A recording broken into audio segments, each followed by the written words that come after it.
Baik, selanjutnya adalah tentang tertibul Quran, yaitu urutan Al-Quran, pengurutan Al-Quran.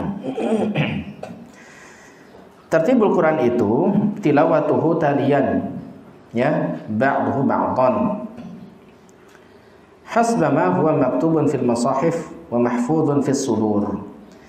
Jadi yang namanya tertib Al-Quran, pengurutan Al-Quran itu adalah tilawahnya, yaitu pembacaannya dari satu ayat ke ayat berikutnya, ayat yang lainnya, itu berdasarkan apa? Yang tertulis di mushaf-mushaf dan juga terjaga di dada-dada para penghafal. Nah, itu ada 3 macam tuh, teman-teman sekalian. Ada 3 macam. Macam yang pertama adalah tertib kalimat-kalimatnya, kata-katanya, ya, berdasarkan bahwasanya setiap kata itu di tempatnya dari ayat-ayat itu.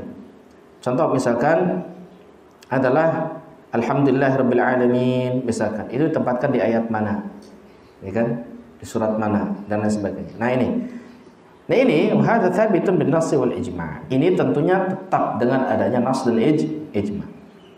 Dan kita tidak mengetahui adanya penyelisih tentang wajibnya hal tersebut dan tentang pengharaman yang menyelisihinya, ya.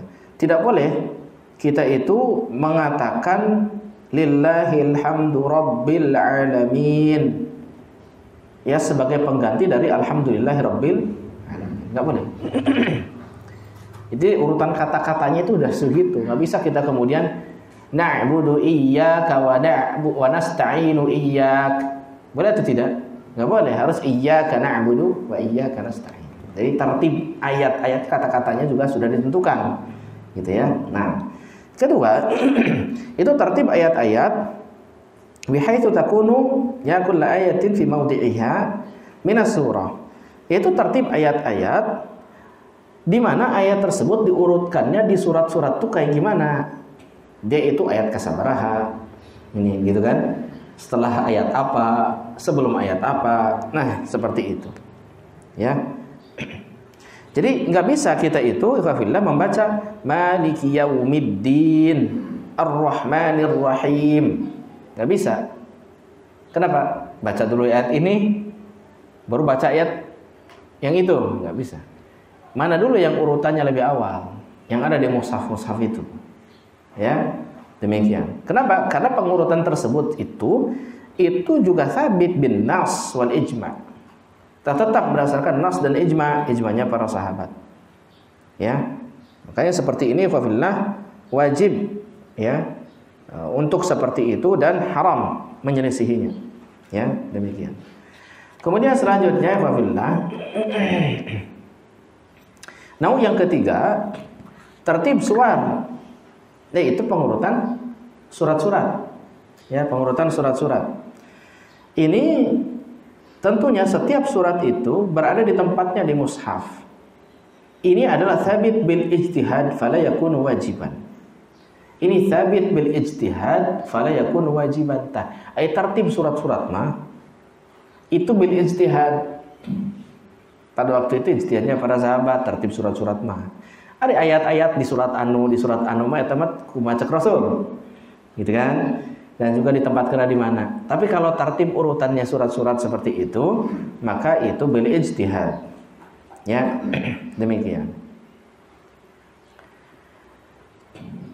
Nah, kemudian selanjutnya ikhwafillah rahimani wa rahimakumullah.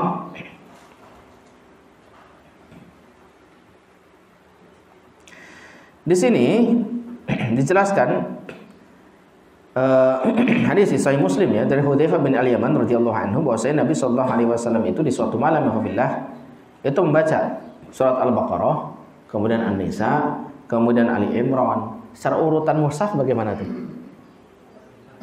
Harusnya kan Al-Baqarah, Ali Imran, An-Nisa, tapi Nabi membaca Al-Baqarah, An-Nisa, Ali Imran. Berarti sebenarnya pengurutan tersebut tuh ijtihad, ya, yang dilakukan oleh para sahabat itu Al-Baqarah, kemudian Ali Imran, baru kemudian An-Nisa, itu ijtihad. Karena Nabi sendiri mengurutnya gimana? Al-Baqarah, Ali Imran, Al-Baqarah, An-Nisa, Ali Imran. Artinya Nabi memberikan pilihan mau seperti apa. Terserah itu. Sehingga itu hasil ijtihad tuh yang ada di mushaf kita, urutannya gitu teh. Nah, Baiklah sekalian rahimani wa rahimakumullah. Ini diriwayatkan juga Imam Bukhari secara muallaq dari Al-Ahnaf. Annahu qara'a fil awal fil ula bil kahfi. Beliau membaca di awal itu dengan surat Al-Kahfi. Wa fi tsaniyah, sementara di yang kedua itu dengan surat Yusuf atau Yunus. Ya. Wa dzakara annahu shalla ma'a Umar bin Khattab as-subha bihima. Dan beliau salat dengan Umar bin Khattab dengan cara demikian. Oh, berarti di kalangan para sahabat ya urutannya itu silakan mangga itu berdasarkan ijtihad. Ya. Jadi kalau ngasih pertanyaan ke anak-anak, surat ke-15 surat apa? Jawabnya kumaha? Tergantung, kan gitu. Kalau misalkan berdasarkan di mushaf yang ada sekarang, tak eta gitu. Tapi kalau misalkan berdasarkan dengan ijtihad, ya kumaha saya berarti. Nah gitu. Sedih pahami. Baik. Nah, kalau Syekhul Islam berkata Syekhul Islam Ibnu Taimiyah rahimahullah taala, tajuzu qira'atu hadhihi qabla hadhihi. Boleh membaca ini sebelum yang ini. Artinya baca di belakang heula baru ke depan dan semuanya tidak masalah. Sesuai urutan. Tidak sesuai urutan itu enggak masalah. Wa fil kitabah, begitu pula dalam penulisan. Ya, walihada tanawwa'at masahifus sahabah radhiyallahu anhum fi kitabatiha. Oleh karenanya mushaf-mushaf di kalangan para sahabat itu bermacam-macam. Urutan teh. Aya nu Ali Imran heula, terus itu surat Yunus, terus surat Nahl. Tadi penulisan para sahabat bermacam-macam. Gitu. Oke? Nah, kemudian selanjutnya lakin akan tetapi lammat tafaqu, ketika mereka bersepakat alal mushaf fi zaman Utsman, kepada satu mushaf di zaman Utsman radhiyallahu anhu, sara hadza mimma sunnatul khulafa'ir rasyidin. Ini termasuk sunnahnya khulafa'ir rasyidin. Enggak bisa kita menyelisihinya karena sudah sepakat, sudah ijma tuh merekanya di masa Utsman bin Affan dengan urutan seperti itu. Berarti itu hasil ijtihad yang kemudian menjadi ijma. Oke, seperti itu.